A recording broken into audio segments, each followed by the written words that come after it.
হলো।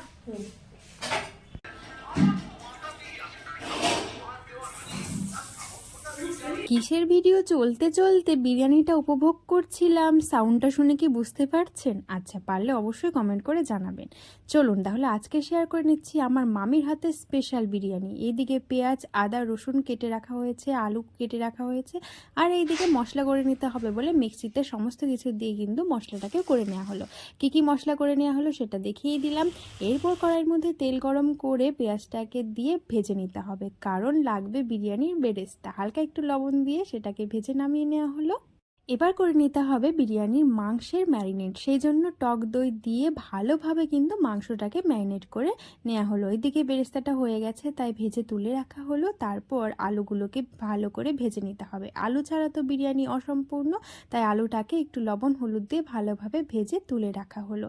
আলু ভেজে তুলে নেওয়ার পর যে তেলটা বেশি ছিল তার মধ্যে গরম মশলা ফোড়নে দিয়ে এর মধ্যে দিয়ে দেওয়া হলো বেটে রাখা মশলা। তার মধ্যে ছিল আদা, শুকনো লঙ্কা, পেঁয়াজ, রসুন আর ধনে জিরে। এই মশলাগুলো দিয়ে ভালোভাবে কিন্তু এবার মশলাটাকে কষিয়ে নিতে হবে। মশলা কষানো হয়ে গেলে বুঝতেই পারবেন, কারণ দেখুন তেলটা ছেড়ে এসেছে। এরপর ম্যারিনেট করা যে মাংসটা ছিল টক দই আর লবণ দিয়ে, সেই মাংসটাকে দিয়ে দিতে হবে। এবার মাংসগুলোর সাথে মশলাটাকে ভালোভাবে কিন্তু মিশিয়ে নিতে হবে, মানে ওদের মধ্যে একটা ভালোবাসা তৈরি করতে হবে। দেখুন কি সুন্দরভাবে একদম হয়ে গেছে, আর দেখতে কিন্তু কি লোভনীয় লাগছে। আর বিরিয়ানির জন্য কিন্তু সবগুলোই আনা হয়েছিল লেগ পিস, তাই উফ, দারুণ হয়েছে মামি, দারুণ। আমার মামির হাতের রান্নার স্বাদের কোনো তুলনা হয় না, এত সুন্দর রান্না করতে পারে আমার মামি। আমি যখন যাই মামির কাছে, তখন মামির কাছ থেকে কিছু কিছু রান্না কিন্তু এইভাবে শিখে নিই ভিডিও করে, তাই আপনাদের সঙ্গেও শেয়ার করে নিচ্ছি। উফ, অনেক বকবক করে ফেললাম। মাংসের মধ্যে কিন্তু দিয়ে দিয়েছিল মামি একটুখানি বিরিয়ানি মশলা। এদিকে চালটা আগে থেকে ভালোভাবে ধুয়ে ভিজিয়ে রাখা ছিল। এরপর জলটা গরম হলে এর মধ্যে গোটা গরম মশলাগুলো দিয়ে চালটাকে দিয়ে দেওয়া হলো। উফ, সময় মতো বলতে পেরেছি, বাবা। ওই দেখুন ওইদিকে কিন্তু মাংসটা ভালোভাবে ফুটছে, আর এইদিকে কিন্তু ভাতটাও একদম সুন্দরভাবে হয়ে গেছে। মাংস রেডি, ভাত রেডি, হাঁড়িও রেডি। এবার দমে বসাতে হবে। তাহলে চলুন, প্রথমে কিন্তু একটু মাংসের গ্রেভিটাকে দিয়ে দেওয়া হলো, তারপর সুন্দর করে ঝরিয়ে রাখা ভাতটাকেও দিয়ে দেওয়া হলো। ভাতটা কিন্তু পুরোপুরি সেদ্ধ করা হয়েছিল না, 80% মতো সেদ্ধ করা হয়েছিল, আর বাকিটা কিন্তু ভাপেই সেদ্ধ হয়ে যাবে। এরপর এর মধ্যে আলু, মাংস যা যা ছিল সমস্ত কিছু কিন্তু দিয়ে মামি সুন্দর করে লেয়ারিং করছিল। এরপর একে একে সমস্ত কিছু মাল মশলা এর মধ্যে ঢেলে দিতে হবে, মানে সবার মধ্যে একটা ভালোবাসা তৈরি করতে হবে। তার জন্য প্রথমে আবার মানে উফ, কী যে বলছি আমি, দাঁড়ান, মানে মামি দিয়ে দিল এখানে বিরিয়ানি মশলা, তারপর আবার একটুখানি ভাত, আবার একটুখানি মাংস, এবার ভাত দিয়ে আবার ওপর দিয়ে বিরিয়ানির মশলাটা দিয়ে আবার দিয়ে দিচ্ছিল মামি কিন্তু এখানে দুধ দিয়ে দিয়েছিল, কারণ আমাদের কেশর হাতের কাছে ছিল না, সেই জন্য।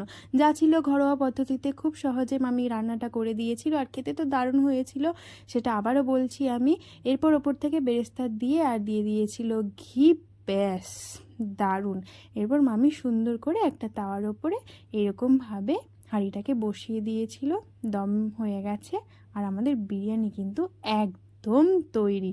কত সুন্দর করে মামির বিরিয়ানিটা এবার আমাদেরকে খাওয়ার জন্য বেড়ে দিয়েছে। দেখুন, সঙ্গে কিন্তু রায়তাও ছিল, রায়তাটাও ছিল দারুণ। এই যে চলে আসলো একদম গরম গরম ধোয়া ওঠা বিরিয়ানি, ওপরে রয়েছে লেগ পিস, আলু, আর সঙ্গে ছিল রায়তা। এবার আমি এটা স্বাদ গ্রহণ করব।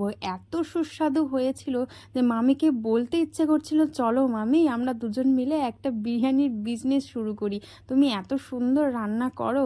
সত্যি আমার মামির হাতের রান্নার কোনো তুলনা হবে না। এই যে এইদিকে আমি একটুখানি আলু, চিকেন, রায়তা আর রাইসটা দিয়ে সুন্দর করে খেয়ে নিলাম। আহা হা, দারুণ হয়েছিল, এখনও জিভে লেগে আছে। অবশ্যই ট্রাই করবেন রেসিপিটা, কেমন লাগলো